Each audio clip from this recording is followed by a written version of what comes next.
Assalamualaikum warahmatullahi wabarakatuh.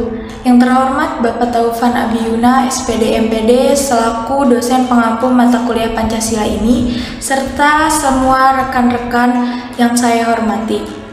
Puji dan syukur marilah kita panjatkan kepada Allah Subhanahu wa Ta'ala karena telah memberi rahmat, karunia, serta kesehatan kepada kita semua. Adapun topik yang akan kami bahas pada presentasi kali ini yaitu Pancasila sebagai ideologi negara.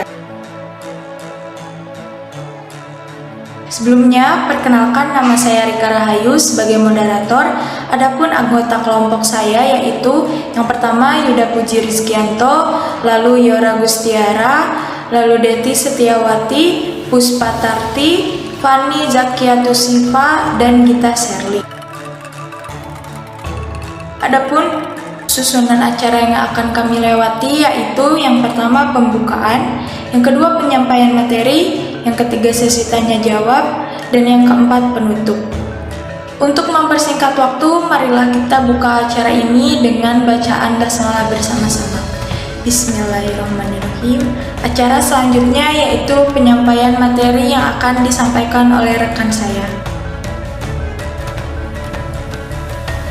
Baik, saya Robustiara akan membahas materi mengenai pengertian ideologi dan fungsi ideologi. Bahasan yang pertama mengenai pengertian ideologi. Seperti halnya manusia secara individu yang memiliki gagasan atau cita-cita, bahkan tujuan hidup, dalam konteks kebangsaan pun, setiap negara memiliki cita-cita dan tujuan nasional. Hal itu menjadi pemahaman bahwa ideologi adalah sesuatu yang diinginkan dan dicita-citakan. Menurut Natonagoro, ideologi dapat ditinjau dari dua pengertian, yaitu dalam arti luas dan dalam arti sempit. Dalam arti luas, ideologi adalah ilmu pengetahuan mengenai cita-cita negara, sedangkan dalam arti sempit, ideologi adalah cita-cita negara yang menjadi basis bagi teori dan praktik penyelenggara negara. Adapun definisi ideologi menurut para tokoh atau pemikir Indonesia, yaitu yang pertama dikemukakan oleh Sastra Teja, bahwa ideologi adalah seperangkat gagasan atau pemikiran yang berorientasi pada tindakan dan diorganisir menjadi suatu sistem yang teratur. Kedua, menurut Surjanto, bahwa ideologi adalah hasil refleksi manusia berkat kemampuannya menjaga jarak dengan dunia kehidupannya.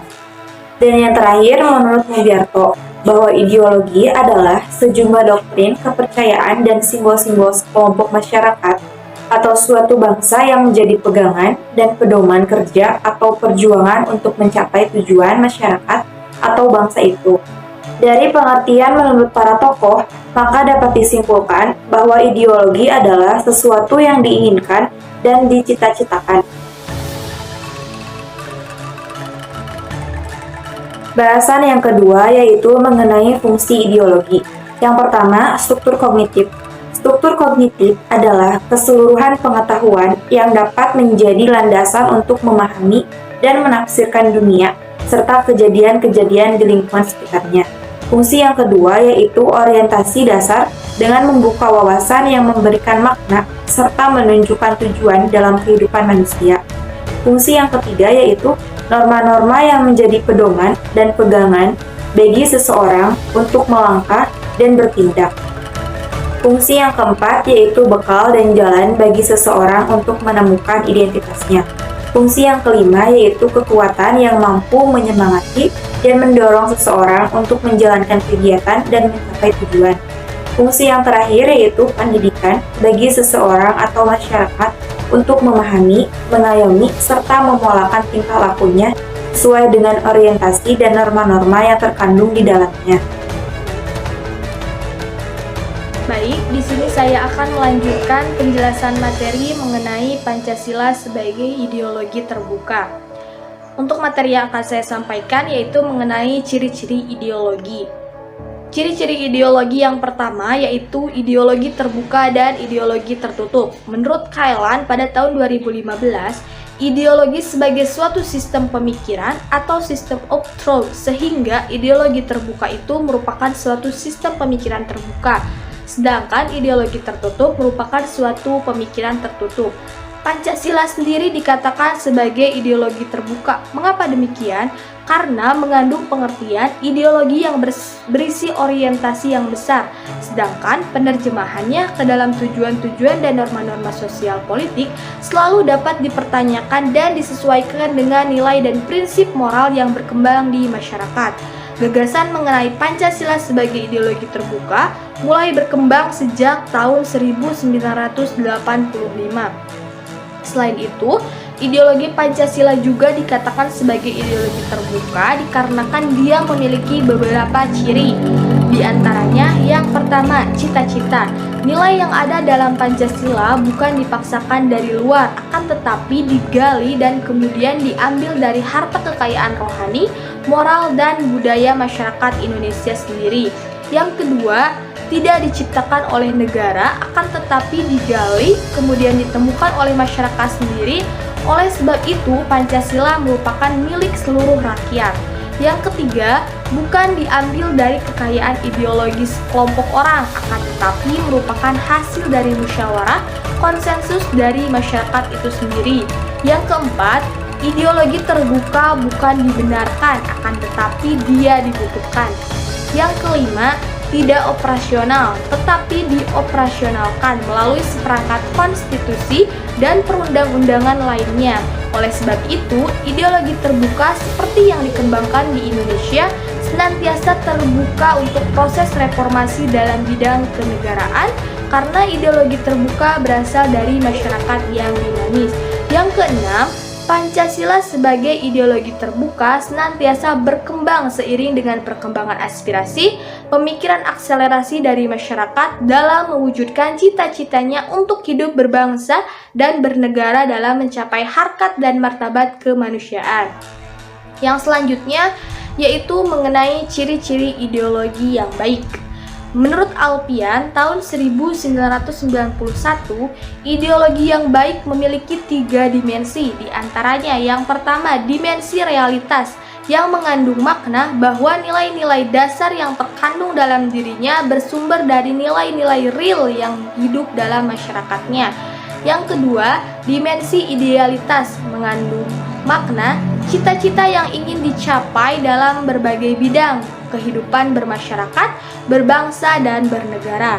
Yang ketiga, dimensi fleksibilitas yang mengandung makna sebuah relevansi untuk kekuatan yang merangsang masyarakat untuk mengembangkan pemikiran-pemikiran baru mengenai nilai-nilai dasar yang terkandung di dalamnya. Pancasila sendiri dianggap sebagai ideologi yang baik karena telah memenuhi 3 unsur tersebut. Yang pertama, Pancasila adalah realitas nilai yang telah lama berkembang pada masyarakat Indonesia. Berbeda dengan komunis misalnya. Banyak beberapa nilai yang terdapat dalam komunis yang tidak sesuai dengan realitas masyarakat, seperti sama rata dan sama rasa yang tidak mungkin manusia dalam sebuah negara dapat memiliki nasib yang sama sekalipun negara yang mengaturnya. Kemudian yang kedua, Pancasila juga memenuhi unsur idealitas karena merupakan cita-cita dan tujuan besar bagi segenap bangsa Indonesia. Pancasila memiliki pandangan hidup yang jauh ke depan yang tinggi dan mulia. Dan yang terakhir, dimensi fleksibilitas yang dimiliki Pancasila karena Pancasila selalu dan akan hidup di sepanjang jalan. Contohnya pada saat dunia mengalami perang dingin, dengan adanya pertentangan ideologi liberal dan komunis, Pancasila tetap tidak tergoyahkan dengan bergabungnya dalam gerakan non-blok. Sementara itu, adapun ciri ideologi yang kuat menurut Kailan yaitu memiliki nilai dasar, memiliki nilai instrumen, dan nilai-nilai praktis. Nilai dasar itu sendiri memiliki sifat abstrak yang artinya tidak dapat diamati melalui indera, namun dalam realisasinya nilai ini berkaitan dengan tingkah laku manusia yang bersifat praktis. Contohnya mengenai hakikat Tuhan. Kemudian nilai instrumental sendiri merupakan nilai yang menjadi parameter atau ukuran yang jelas untuk tingkah laku manusia. Contohnya arahan, kebijakan, ataupun strategi. Dan yang terakhir yaitu nilai praksis, merupakan sistem perwujudan nilai dasar dan nilai instrumental yang tidak boleh menyimpang dari sistem tersebut. Mungkin sekian materi yang dapat saya sampaikan. Materi selanjutnya akan disampaikan oleh rekan saya. Baik, di sini saya akan menjelaskan mengenai Pancasila sebagai ideologi. Kedudukan Pancasila sebagai ideologi oleh para penyelenggara negara yang berkuasa sepanjang sejarah negara Indonesia. Yang pertama, Pancasila sebagai ideologi negara dalam masa pemerintahan Presiden Soekarno. Pada masa pemerintahan Presiden Soekarno, Pancasila ditegaskan sebagai pemersatu bangsa. Penegasan ini dikumandangkan oleh Soekarno dalam berbagai pidato politiknya dalam kurun waktu 1945 sampai dengan 1960. Namun, seiring dengan perjalanan waktu, pada kurun waktu 1960 sampai dengan 1965, Soekarno lebih mementingkan konsep Nasakom atau nasionalisme agama dan komunisme sebagai landasan politik bagi bangsa Indonesia. Yang kedua, Pancasila sebagai ideologi dalam masa pemerintahan Presiden Soeharto. Pada masa pemerintahan Presiden Soeharto, Pancasila dijadikan sebagai asas tunggal bagi organisasi politik dan organisasi kemasyarakatan. Periode ini diawali dengan keluarnya TAP MPR nomor 2 tahun 1978 tentang pemasyarakatan nilai-nilai Pancasila. TAP MPR ini menjadi landasan bagi dilaksanakannya penataran P4 bagi semua lapisan masyarakat. Akibat dan cara-cara rejim dalam memasyarakatkan Pancasila memberi kesan bahwa tafsir ideologi Pancasila adalah produk rejim Orde Baru atau monotafsir ideologi yang berkuasa pada waktu itu. Yang ketiga, Pancasila sebagai ideologi dalam masa pemerintahan Presiden Habibie. Presiden Habibie menggantikan Presiden Soeharto yang mundur pada 21 Mei 1998. Atas desakan berbagai pihak, Habibie menghapus penataran P4. Pada masa sekarang ini, resonansi Pancasila kurang bergema karena pemerintahan Habibie lebih disibukkan masalah politis, baik dalam negeri maupun luar negeri. Di samping itu, lembaga yang bertanggung jawab terhadap sosialisasi nilai-nilai Pancasila dibubarkan berdasarkan Kepres nomor 27 tahun 1999 tentang pencabutan Kepres nomor 10 tahun 1979 tentang Badan Pembinaan, Pendidikan, Pelaksanaan, Pedoman, Penghayatan, dan Pengamalan Pancasila atau yang disingkat BP7. Sebenarnya, dalam Kepres tersebut dinyatakan akan dibentuk lembaga serupa, tetapi lembaga khusus yang mengkaji, mengembangkan, dan mengawal Pancasila hingga saat ini belum ada. Yang keempat, Pancasila sebagai ideologi dalam masa pemerintahan Presiden Abdurrahman Wahid. Pada masa pemerintahan Presiden Abdurrahman Wahid, muncul wacana tentang penghapusan TAP nomor 27 MPRS tahun 1966 tentang pelanggaran PKI dan penyebar luasan ajaran komunisme. Di masa ini yang lebih dominan adalah kebebasan berpendapat, sehingga perhatian terhadap ideologi Pancasila cenderung melemah. Yang kelima, Pancasila sebagai ideologi dalam masa pemerintahan Presiden Megawati. Pada masa ini, Pancasila sebagai ideologi semakin kehilangan formalitasnya dengan disahkannya Undang-Undang Diknas nomor 20 tahun 2003 yang tidak mencantumkan pendidikan Pancasila sebagai mata pelajaran wajib dari tingkat sekolah dasar sampai dengan perguruan tinggi. Yang keenam, Pancasila sebagai ideologi dalam masa pemerintahan Presiden Susilo Bambang Yudhoyono atau SBY. Pemerintahan SBY yang berlangsung pada 2 periode dapat dikatakan juga tidak terlalu memperhatikan pentingnya Pancasila sebagai ideologi negara. Hal ini dapat dilihat dari belum adanya upaya untuk membentuk suatu lembaga yang berwenang untuk menjaga dan mengawal Pancasila sebagai dasar negara dan ideologi negara, sebagaimana diamanatkan oleh Kepres nomor 27 tahun 1999. Suasana politik lebih banyak ditandai dengan pertarungan politik untuk memperebutkan kekuasaan atau meraih suara sebanyak-banyaknya dalam pemilu. Mendekati akhir masa jabatannya, Presiden SBY menandatangani Undang-Undang RI nomor 12 tahun 2012 tentang pendidikan tinggi yang mencantumkan nama mata kuliah Pancasila sebagai mata kuliah wajib pada pasal 35 ayat 3. Yang ketujuh, Pancasila sebagai ideologi dalam masa pemerintahan Presiden Joko Widodo. Melalui Kepres nomor 24 tahun 2016, Presiden Joko Widodo menetapkan 1 Juni sebagai hari lahir Pancasila dan menjadikannya sebagai hari libur nasional. Pada tanggal 19 Mei 2017, Presiden Joko Widodo telah menandatangani Peraturan Presiden Nomor 54 Tahun 2017 tentang Unit Kerja Presiden Pembinaan Ideologi Pancasila atau UKP-PIP. Namun UKP-PIP dirasa perlu disempurnakan organisasi maupun tugas dan fungsinya, dan Peraturan Presiden Nomor 54 Tahun 2017 perlu diganti dalam rangka penguatan pembinaan ideologi Pancasila dalam kehidupan bermasyarakat, berbangsa dan bernegara. Atas dasar pertimbangan tersebut, pada tanggal 28 Februari 2018, Presiden Joko Widodo menandatangani Peraturan Presiden Nomor 7 Tahun 2018 tentang Badan Pembinaan Ideologi Pancasila atau yang disingkat BPIP. Baik, di sini saya akan melanjutkan fase-fase dari globalisasi sebagai tantangan ideologi. Fase yang ketiga yaitu fase take-off berlangsung dari 1870 sampai pertengahan 1920. Ditandai dengan diterimanya konsep baru tentang negara kebangsaan, identitas, dan kepribadian nasional, mulai masuknya negara-negara non-Eropa ke dalam masyarakat internasional. Fase yang keempat yaitu fase perjuangan hegemoni dimulai pada tahun 1920 sampai dengan pertengahan 1960, ditandai dengan meningkatnya konflik internasional dan ideologis seperti kapitalisme, sosialisme, dan fasisme yang mengunggah pikiran tentang masa depan manusia yang diikuti terbentuknya Perserikatan Bangsa-Bangsa atau PBB. Fase yang kelima yaitu fase ketidakpastian, berlangsung pada tahun 1960 sampai 1990, ditandai dengan munculnya gagasan dunia ketiga, proliferasi nuklir, konsepsi individu menjadi lebih kompleks. Hak-hak kewarganegaraan semakin tegas dirumuskan, berkembangnya media-media global yang semakin canggih. Dan fase terakhir yaitu fase kebudayaan global. Pada fase ini ditandai oleh perubahan radikal di Eropa Timur dan Uni Soviet. Runtuhnya dominasi komunisme di beberapa negara, berakhirnya Perang Dingin, dan melemahnya konfrontasi ideologi.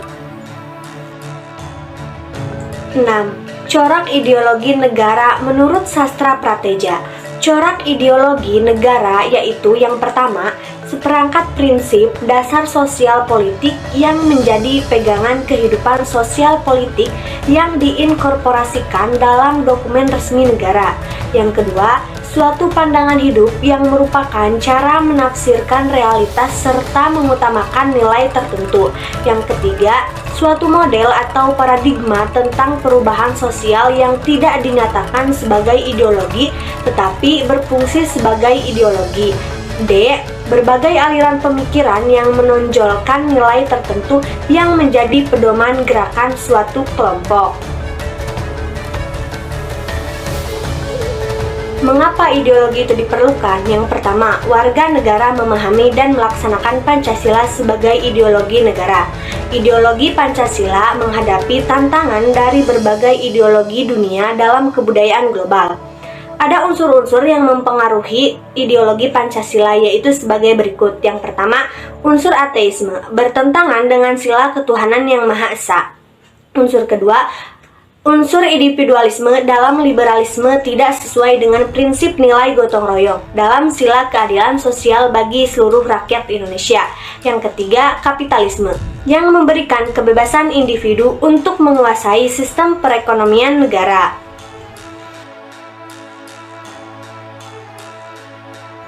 Dua, penyelenggara negara memahami dan melaksanakan Pancasila sebagai ideologi negara.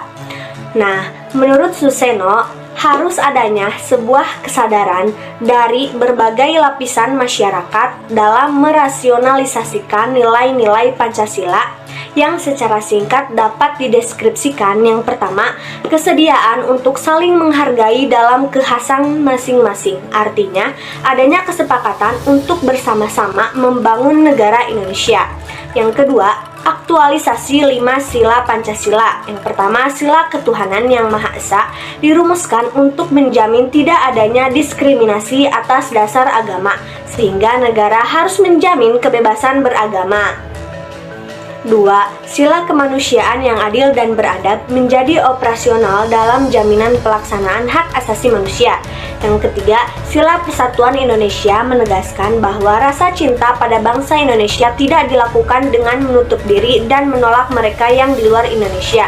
Yang keempat, sila kerakyatan yang dipimpin oleh hikmat kebijaksanaan dalam permusyawaratan perwakilan, berarti komitmen terhadap demokrasi yang wajib disukseskan. Yang kelima, sila keadilan sosial bagi seluruh rakyat Indonesia, berarti pengentasan kemiskinan dan diskriminasi terhadap minoritas dan kelompok-kelompok.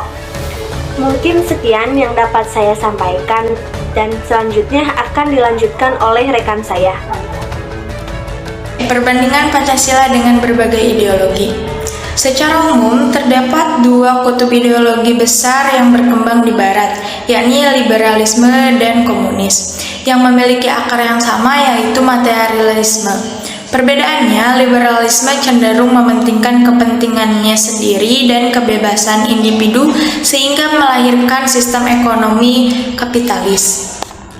Ideologi terbagi menjadi beberapa, yaitu 1. Liberalisme, di mana paham yang berkembang dari teori rasionalisme, di mana paham yang meletakkan rasio sebagai sumber tertinggi. Materialisme yang meletakkan materi sebagai nilai tertinggi. Empirisme yang mendasar atas fakta empiris, dan individualisme yang meletakkan nilai dan kebebasan individu sebagai nilai tinggi dalam kehidupan masyarakat dan negara. 2. Neoliberalisme merupakan wajah baru paham liberal di era globalisasi saat ini. Asumsi dasar paradigma neoliberalisme menekan adanya campur tangan pemerintah untuk melakukan intervensi terhadap kejadian ekonomi ketika terjadi situasi yang kurang baik. Ada pula yang ketiga, yaitu ideologi sosialisme komunis. Kepaham yang merupakan bentuk reaksi atas perkembangan masyarakat kapitalis dari hasil ideologi liberalisme. Konon, individualisme, kapitalisme, liberalisme dianggap sebagai sumber penderitaan rakyat yang merupakan aksi penindasan rakyat kecil oleh kalangan kapitalisme. Menurut Marx mengatakan bahwa kapitalisme yang memiliki hak milik pribadi yang menyebabkan penderitaan pada masyarakat. Pada buku Kalean 2015 pada halaman 95. Yang keempat yaitu Marxisme-Leninisme. Menurut Sasta Pateja 2001 halaman 50-69, Marxisme-Leninisme merupakan suatu paham yang meletakkan ideologi dalam perspektif evolusi sejarah yang didasarkan pada dua prinsip. Yang pertama yaitu penentu akhir dari perubahan sosial dari cara produksi, dan yang kedua yaitu proses perubahan sosial yang bersifat dialektis. Ada pula ideologi yang terakhir, yaitu ideologi Pancasila, di mana ideologi tersebut adalah ideologi bangsa Indonesia yang berkembang melalui proses yang panjang. Oleh karena itu, nilai-nilai Pancasila berasal dari karakter dan pandangan hidup bangsa Indonesia yang diyakini kebenarannya. Kemudian diangkat oleh bangsa Indonesia sebagai filsafat negara yang kemudian berkembang menjadi ideologi bangsa dan negara. Nilai-nilai yang menjadi ciri khas Indonesia yang dimilikinya yaitu adat istiadat kebudayaan serta nilai religius. Baik, di sini saya akan melanjutkan pemaparan materi yang sebelumnya telah dijelaskan oleh rekan saya, Rika Rahayu. Bangsa Indonesia mendirikan suatu negara berdasarkan filsafat Pancasila, yaitu suatu negara yang bersifat integralistik. Berikut adalah hakikat serta pengertian dari sifat tersebut. Yang pertama yaitu paham negara persatuan. Hakikatnya adalah negara merupakan suatu kesatuan dari unsur-unsur yang membentuknya, yaitu rakyat yang terdiri atas berbagai macam etnis suku bangsa, golongan, kebudayaan, serta agama. Dijelaskan dalam pembukaan Undang-Undang Dasar 1945 bahwa bangsa Indonesia mendirikan negara Indonesia dengan asas persatuan, yaitu negara yang mampu berdiri di atas berbagai macam paham individu maupun golongan. Yang kedua, yaitu paham negara kebangsaan, di mana Paham ini menjelaskan bahwa manusia sebagai makhluk Tuhan yang Maha Esa pada hakikatnya memiliki sifat kodrat sebagai makhluk individu dan makhluk sosial. Oleh karena itu, bangsa pada hakikatnya adalah suatu penjelmaan dari sifat kodrat manusia tersebut dalam merealisasikan harkat dan martabat kemanusiaannya. Terdapat beberapa ahli yang mendefinisikan teori kebangsaan, di antaranya yaitu 1. Teori Hans Kohn yang menjelaskan bahwa bangsa terbentuk karena persamaan bahasa, ras, agama, peradaban, wilayah, negara, dan kewarganegaraan. 2.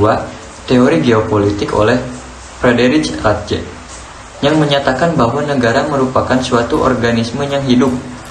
Agar suatu bangsa dapat hidup subur dan kuat, maka mereka memerlukan suatu ruangan untuk hidup. 3. Negara kebangsaan Pancasila, di mana di dalamnya terdapat beberapa penjelasan, di antaranya yaitu 1. Kesatuan sejarah, yaitu sejak zaman prasejarah, zaman Sriwijaya, dan Majapahit. 2. Kesatuan nasib, yaitu terbentuk karena memiliki kesamaan nasib, yaitu penderitaan penjajahan selama 3,5 abad dan memperjuangkan demi kemerdekaan secara bersama. 3. Kesatuan kebudayaan, yaitu tumbuh dan berkembang di atas akar-akar kebudayaan daerah yang menyusunnya. 4. Kesatuan wilayah, yaitu satu tumpah darah Indonesia. Dan yang terakhir, yaitu kesatuan asas kerohanian, di mana pandangan hidup bangsa Indonesia sendiri yaitu pandangan hidup berdasarkan Pancasila. Kemudian paham yang ketiga yaitu paham negara integralistik, di mana paham ini dapat diidentifikasi dalam beberapa bagian, di antaranya yaitu 1. Negara merupakan suatu susunan masyarakat yang integral. 2. Semua golongan bagian, dan anggotanya berhubungan erat satu dengan lainnya. 3. Semua golongan, bagian, dan anggotanya merupakan persatuan masyarakat yang organis. 4. Yang terpenting dalam kehidupan bersama adalah perhimpunan bangsa seluruhnya. 5. Negara tidak memihak kepada suatu golongan atau perseorangan. 6. Negara merupakan suatu susunan masyarakat yang integral. 7. Semua golongan bagian dan anggotanya berhubungan erat satu dengan lainnya. 8. Semua golongan, bagian, dan anggotanya merupakan persatuan masyarakat yang organis. 9. Yang terpenting dalam kehidupan bersama adalah perhimpunan bangsa seluruhnya. Yang keempat yaitu negara Pancasila yang menjelaskan bahwa negara kebangsaan yang berketuhanan yang Maha Esa, di mana negara tidak memihak kepada sesuatu golongan atau perseorangan. Nah, dari uraian di atas dapat diketahui bahwa terdapat pandangan yang berbeda antara Pancasila, komunisme, dan liberalisme, khususnya terhadap agama dan Tuhan. Indonesia menjadikan Pancasila sebagai ideologi negara kebangsaan yang berketuhanan yang Maha Esa, sedangkan komunisme tidak mengakui eksistensi agama dalam negara, bahkan cenderung ateis, serta liberalisme yang memisahkan antara kehidupan agama dan negara, di mana agama diserahkan kepada masing-masing individu.